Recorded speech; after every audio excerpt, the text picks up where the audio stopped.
The thing about Peru is that as soon as you think you understand the landscape, it completely resets. It's not just one vibe, it's a total pivot every time you move. You leave the high altitude peaks behind, and suddenly you're deep in the green canopy of the rainforest. We're walking through white stone cities that look nothing like the glaciers you were surrounded by 24 hours ago. It's a complete immersion in everything at once.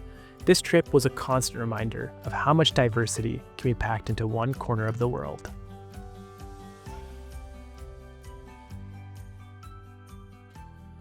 After a long drive, we are now in Cusco, and we have just checked into our hotel, which is the Tocuyeros Boutique Hotel. This hotel is about a 7 or 8 minute walk from the main square here in Cusco, and it was actually pretty nice. The entrance was super cool. They had like this tunnel with lighting and like a good logo up there, so good branding for them. And the room is actually pretty nice. So we've got a couple of beds right here for the both of us. There's some coffee included, water included, which is a nice touch as well. And then over here, we have a nice big bathroom, much more modern than the last place we were in. But not to mention that this place has an amazing view of the entire city of Cusco. So right out in the lobby, you can see all of the lights of the city and get this great view. So now coming to Cusco, it is a very, very different vibe than Ollantaytambo. This city is bustling, it is big, and we are in the center of it. And I think the best way to describe this place is almost a crossover between a Spain and an Athens in a sense. So I've been to Barcelona and Athens, and it's got the Spanish vibe of a Barcelona, but the hustling, bustling, and small streets of an Athens. Behind me is the cathedral, and this is one of the largest structures here in the plaza. And beside it is actually a church, and inside that church, maybe we'll be able to see it another day, but everything is closed for now. But that church actually has a painting of the Last Supper with a guinea pig, of all things, because guinea pig represents the local dishes here from Peru, and that kind of represents the importation of Catholicism into the country of Peru by the Spanish conquistadors. And to the other side, there's other churches, as well as one of the oldest universities in the country. Good morning. It's a new day and a new adventure. Today we had to wake up at 4:30 in the morning, which was difficult to say the least, because we are on our way right now, and we've actually been driving already for about 2 hours to Rainbow Mountain. So Rainbow Mountain is a very unique mountainous area because the mountain itself is various different colors. So it's a really popular spot to go to. And we can already see at this first stop off point where we're having some breakfast, there's a lot of people on their way over to Rainbow Mountain in the morning. We are actually bundled up because Rainbow Mountain is very, very cold. And it's also at 16,500 feet elevation, which is gonna be just crazy. I haven't been that high up since Ladakh, but I hope I'm okay this time around. Got the Diamox, got some oxygen tanks. I hope that I'm not dying on the way up, although I know I will be definitely out of breath. So we've just started our ascent up to Rainbow Mountain, and right back here is a major glacier, and this was actually the glacier that's feeding the entire river through the valley that we saw below. So far, our acclimatization strategy has seemed to pan out, with the first couple of days being at around 9,000 feet, then Cusco up to 11, and today all the way up to 16,000. But can definitely feel it once you go a little bit uphill. For now, on flatland, I feel perfectly fine. Just need to take a couple breaks here and there, but when you start going up, you start heaving, and you need to take a break really fast. We've now hit the uphill portion of the Rainbow Mountain walk. I wouldn't really call it a hike, because it's not that steep, it's not that far, but I am nevertheless out of breath. We got a Saket over here posing with people as the Shah Rukh Khan of Peru. Saket, how does it feel to be a minor celebrity of Peru? Yeah, feels great, man. Like I never expected this. I don't see the resemblance to me and Shah Rukh Khan, but you know, I'll take it. Maybe Allu Arjun. Allu Arjun, exactly. But no one knows Allu Arjun. Yeah. Only Shah Rukh Khan here. Yeah, no one knows Allu Arjun, but it's okay. You can start your celebrity career here in Peru and maybe make a couple souls here and there. Yeah, dude. Yeah, just gotta learn how to dance now, dude. Like Shah Rukh Khan. So the Rainbow Mountain itself is a natural rock formation. But what's interesting is that this wasn't actually a religious site or a historic site in that sense. It was more of a recent discovery, actually. So since then, in the past few years, this place has exploded. There's people everywhere. There's a lot of alpacas with sunglasses on, posing for pictures. Doesn't feel too ethical to me, but it is what it is, I guess. And yeah, stunning views. So standing behind us is Ausen Gate, which is a massive glacier and mountain. It stands at over 20,000 feet, and it's really the main attraction here for me. I think like when you go to Rainbow Mountain, there's just a lot of crowds, a lot of people, and it looks cool from a distance, but I think the natural wonders like that are just at a different level. We got super lucky with our timing. Literally, just as we got in, it was clear, and now cloudy. So hopefully we can do a little bit of a walk around here, and then once we come back in a little bit, less clouds. So we decided to stick around for probably another 30 minutes taking photos because, yeah, view cleared up on both ends, and it's just beautiful. But now we have to head down. So now as we head down, reflecting on the Rainbow Mountain, I think it was well worth it. We were both just talking about it as to how we would rate it, and I think relative to Machu Picchu, which I know isn't really exactly a good scale, but if we were to put Machu Picchu at a 10, this place would probably be a 7 or 7.5. The views were definitely astounding, but a couple of things that I would have done differently, knowing what I know now, is probably bring a thicker jacket. I unfortunately forgot mine at home, but it's okay. The 3 layers seem to have done their job. Gloves, because when the wind picks up, it gets very, very cold, and my hands were absolutely freezing at the top.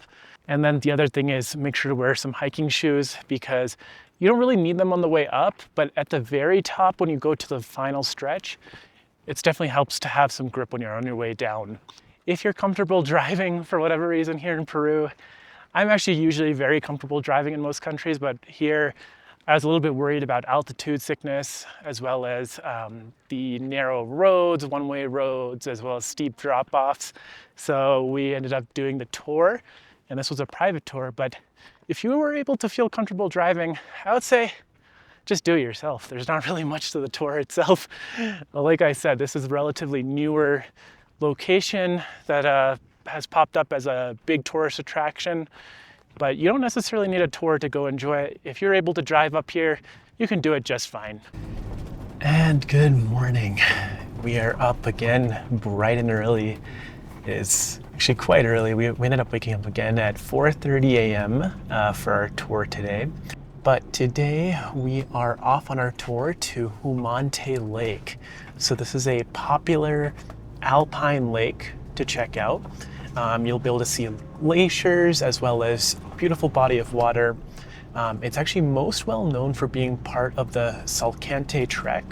So that trek is the one that is an alternative to the Inca Trail that gets you over to Machu Picchu. Unfortunately, we did not have the time to do one of the treks, but we'll still want to check out the lake and see how amazing it looks.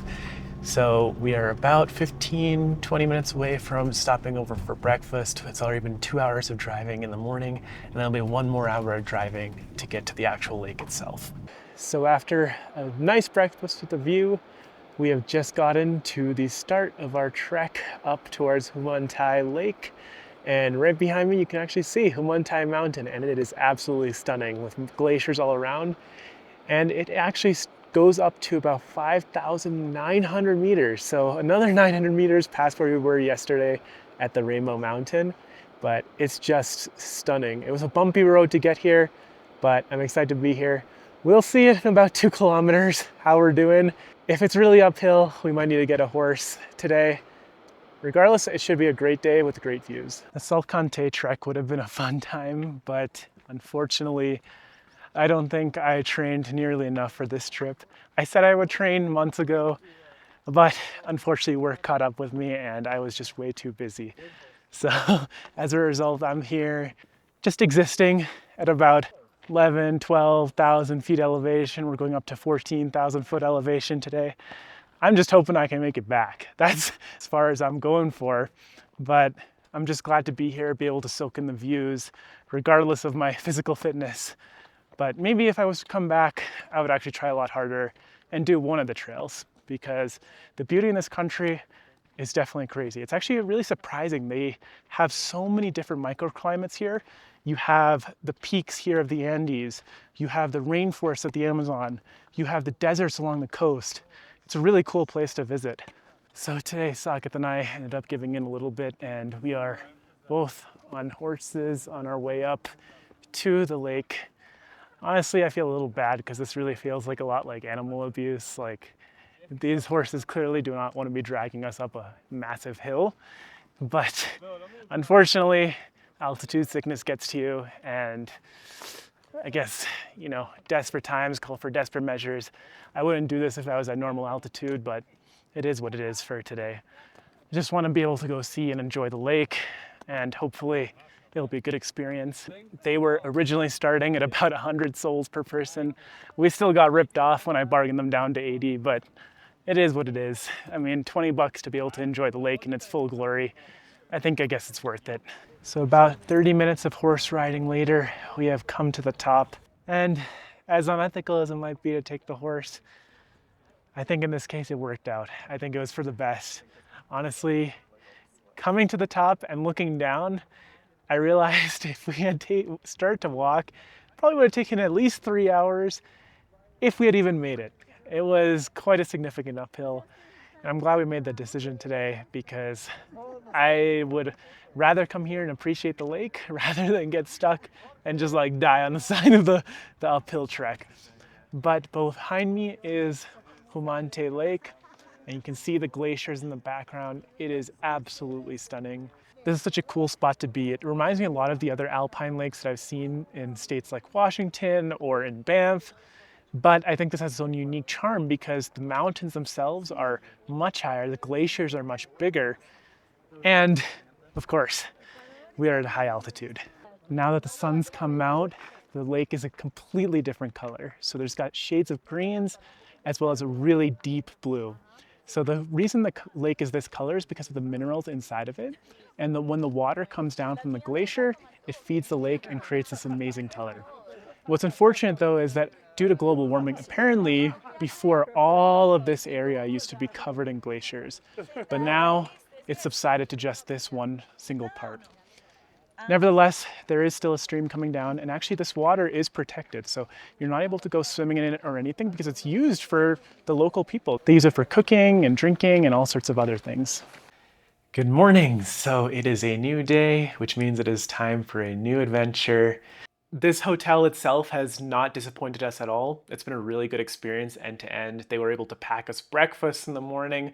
The packed breakfasts are not as good as the regular breakfast here, so that's not representative, but they've been very hospitable, and any request we needed has been fulfilled. So I would say it wasn't a 5-star hotel, but it was a 5-star experience. I'd definitely come again if I was here in Cusco. But now we have to pack up because we are actually about to head out to the Amazon. We're going to a town called Puerto Maldonado, and we're going to be taking a boat out into the Amazon rainforest for the next couple of days. We're going to be staying at an all-inclusive hotel with activities included as well, so I'm excited to check it out. So we just wrapped up our first day here at the Inkaterra, and it has been an interesting experience so far. So after we wrapped up lunch, we ended up going out for our first excursion of the day. And that excursion took us on a walk here around the property of the Inkaterra, and we were able to spot various different animals. So we spotted a few different types of birds, and the highlight was definitely seeing a whole huge group of squirrel monkeys jump around in the trees overhead. There were also a lot of babies that we were able to see it during that time, so it was a really cool experience. Then we turned around and we headed back. We had just rested for a bit. We were able to try out some of the local drinks. And we were able to wrap up the day with a river cruise. So the river cruise took us down the river here in Tambopata National Reserve, and we were able to spot a few different animals that were along the side. The first was the black caiman, which is sort of a crocodile-esque animal. It's smaller in size, but we were able to see both the regular sized one as well as babies. We also saw a few different types of birds. And the highlight for me, at least, was being able to see a capybara, a full-size capybara with all of its babies. Not to mention that we were able to see beautiful stars the entire way through. So it was a very cool experience, and we wrapped it up with dinner today. And the dinner itself was pretty good. All the food here has been pretty good so far. Not exactly my taste, but it's still cool in terms of presentation and, what they're trying to do in terms of kind of providing a fine dining ambiance here in the jungle. This place has been a pretty cool experience. I would say it's relatively similar to Nottens, which we'd went to in South Africa. Not quite the same fine touch in terms of like basic amenities, things like AC aren't able to be provided out here, nor is consistent power. So the power is actually about to go out in the next 20 minutes at 10 o'clock. And it also has another outage in the middle of the day. But for what you're getting for your money, I think this is a pretty good experience, especially since it is quite a bit cheaper than going to Nothings. So I'm enjoying it so far. Tomorrow we have 3 different excursions in the morning. So I'm excited to check those out and see what happens. Hello again. It is now the next day, actually the next night. And today has been yet another action-packed day. It was actually our only full day here at the Inkaterra Hacienda Concepción in the Tambopata National Reserve. And today we had 3 different excursions. We had to wake up pretty bright and early at around 5 a.m. today to get ready, have some breakfast, and then head out to the docks. And that took us to our first destination, which was Lake Sandoval. And Lake Sandoval is a pretty interesting place. It's kind of an inland lake. It's shaped like a crescent and is most well known for having giant otters as well as various different types of birds. We unfortunately were not able to spot any otters, which is a little bit sad, but it's okay. The giant otters are not the same cute otters that you might see on TV. They're not the same ones that hold hands and go to sleep at night together. They're more of a carnivorous species that likes to eat other animals. So it's okay, but we did see various different types of birds, as well as a lot of different types of insects. And we also saw another black caiman in the water as well, like we saw the night prior. We were able to canoe around, get a few views, and just soak in the sunshine bright and early in the morning, as well as get a good walk in. So we were able to go about 3 kilometers inland and then 3 kilometers back to the boat dock to go check out the lake. Then from there, we had quite a bit of downtime actually. So I just spent some of that time watching a few TV shows. So I've been watching this new show called Weak Hero. It's a Korean show. It's actually quite entertaining, very violent, but very entertaining. So after that, we had lunch, and then about 2:30, we headed out for our second excursion of the day, which was a canopy tour. So the canopy tour is basically you have these large structures built up. So you have to climb them up through the stairs, and then you're able to get above the treetops. So then from there, you have rope bridges built across. We're able to walk from canopy to canopy and see the various different animals potentially in the trees. This again, I think it turned a little bit more into kind of a very touristy activity. There were no animals to be seen. It was a fun experience, kind of like, I would say in the same realm of activities as like zip lining. So we were able to see like some good views of the rainforest, and we actually narrowly averted a large thunderstorm as well. But overall, it wasn't the best experience, but it was still kind of fun. And we just had fun kind of walking across the structures and checking out the view from the top. But after that, we came back, and after another hour or so, we head out for our final activity of the day, which was a night walk.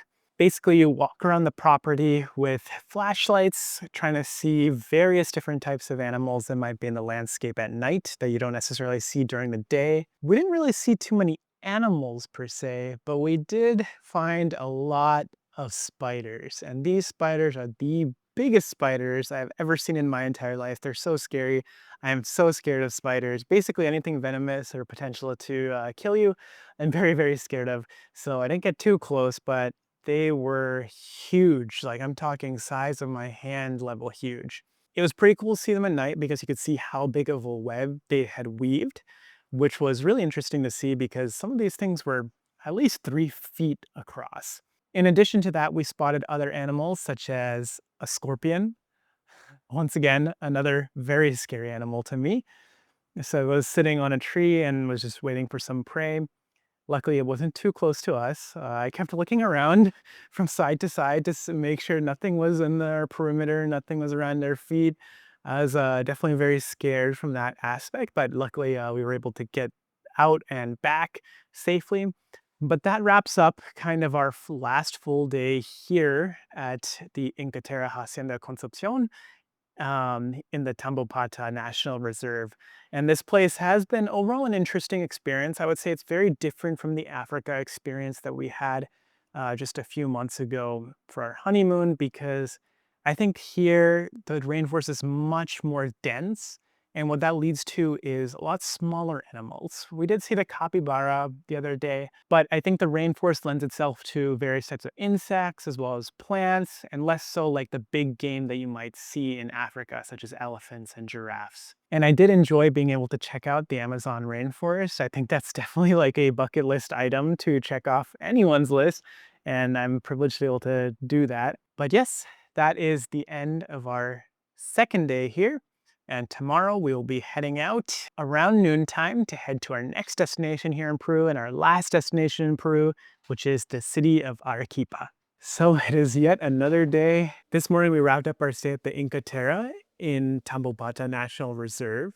And it was an interesting morning. We got some breakfast and we were able to go for an excursion. And because most of our group ended up going for a different excursion actually, we basically got a private tour to ourselves of the lagoon in the property.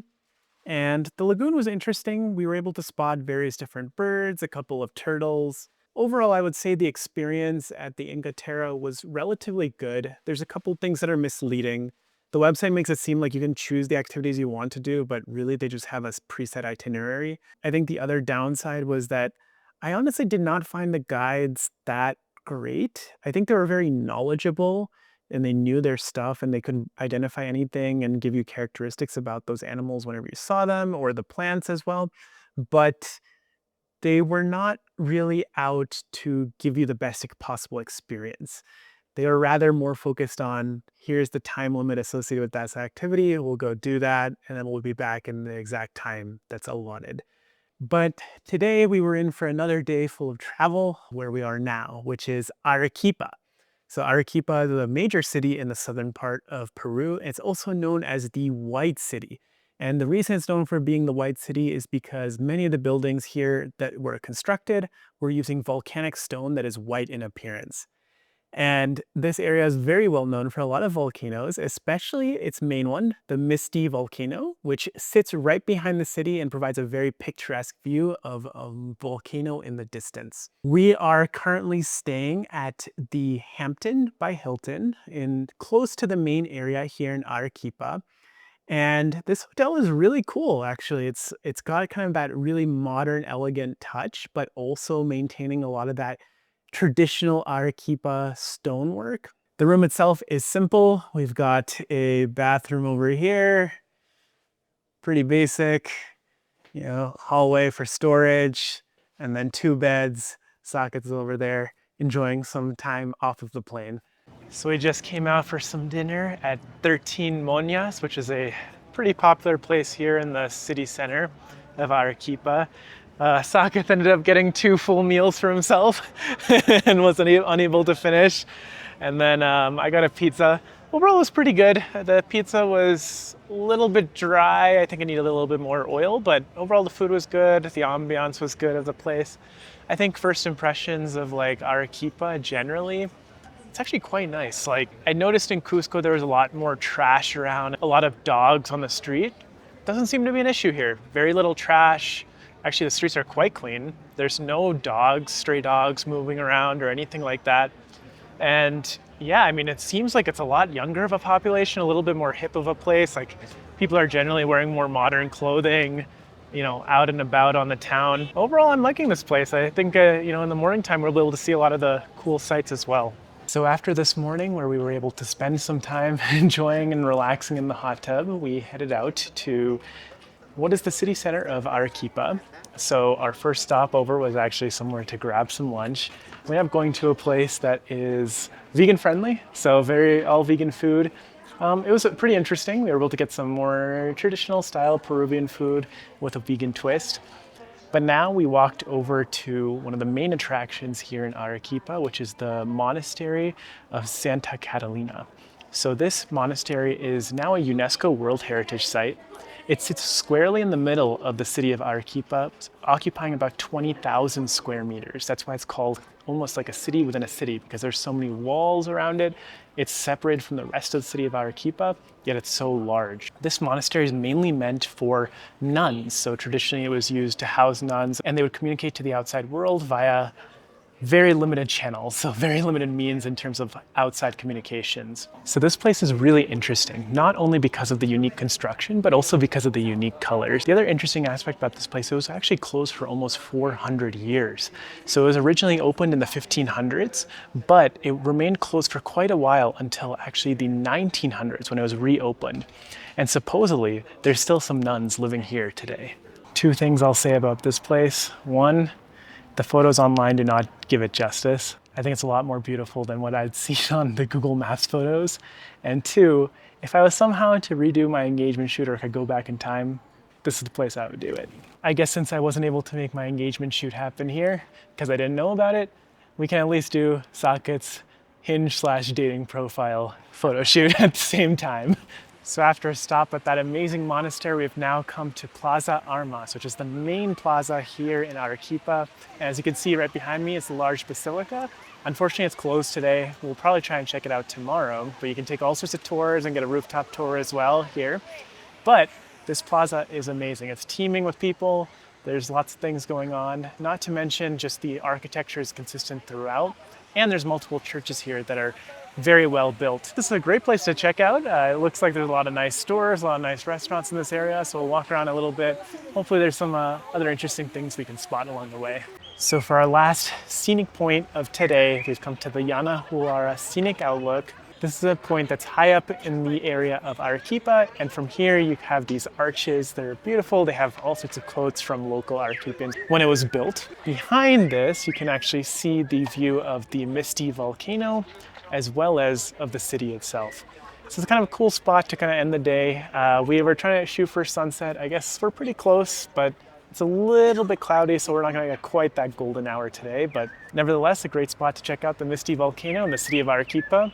Although we did still have a pretty good viewpoint this morning from our hot tub. Good morning. It is the last day here, and it's very fitting that we find ourselves in Plaza San Francisco, because San Francisco Airport is our destination tonight. Last night we grabbed some pasta as a last dinner here, but we kicked off today in a very lazy fashion, actually. Of all things, we decided to go watch Doom, the original one. So we finished off that movie this morning, and last night we watched Pathan.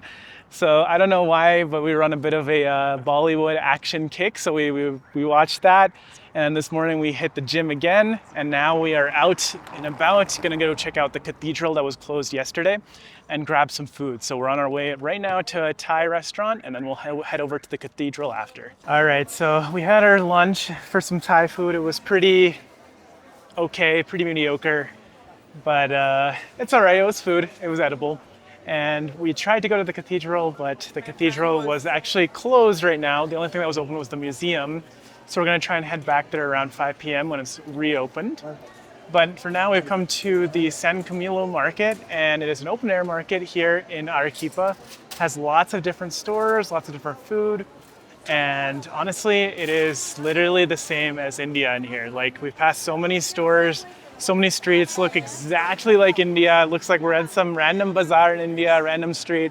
And yeah, I think the main difference though here is that there's a lot of meat, and that's kind of gross. It smells bad too, as a vegetarian. Yeah, maybe for Saket, could look a little bit appealing. He's saying no. So to round off the trip, I'm having pretty much my one and only alcoholic drink of this entire trip, which is the Pisco Sour, and this specifically is the chicha morada version. So chicha morada is kind of a purple corn, and it's actually a very popular drink even without alcohol, but in this case it's mixed into the Pisco Sour itself. So, can give it a try. Yeah, that's alcohol indeed. So now that we're at the end of our trip, I just wanted to ask Saket over here, what was his favorite part of visiting Peru, as well as overall, what did he think of the trip and each place that we went? My favorite place was definitely Machu Picchu, as anybody could expect. It's the thing that everyone thinks about when you say Peru. It really was just like jaw-dropping, and I think we got some awesome pictures there. My second favorite spot of this trip was Humantay Lake. This was actually something we were a little bit hesitant about because the previous day we did Rainbow Mountain, and that was an extremely strenuous hike.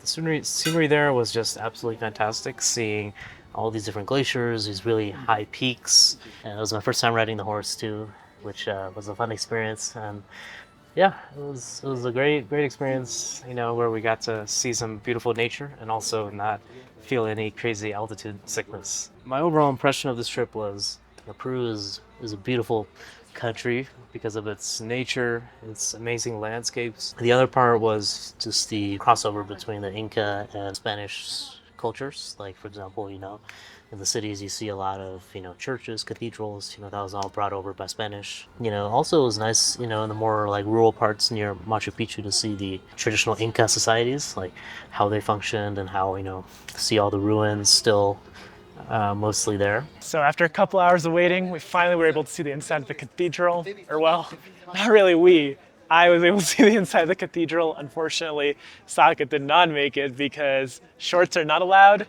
and he only had shorts on, and all of our luggage is back at the hotel. So overall, this trip was a fun time. It was a good chance to hang out with my friend Saket and check out all of Peru and all it had to offer. And the cathedral itself was very beautiful as well. But for now, we're going to call it at that, and I'll see you in the next one with Shipra in the UK.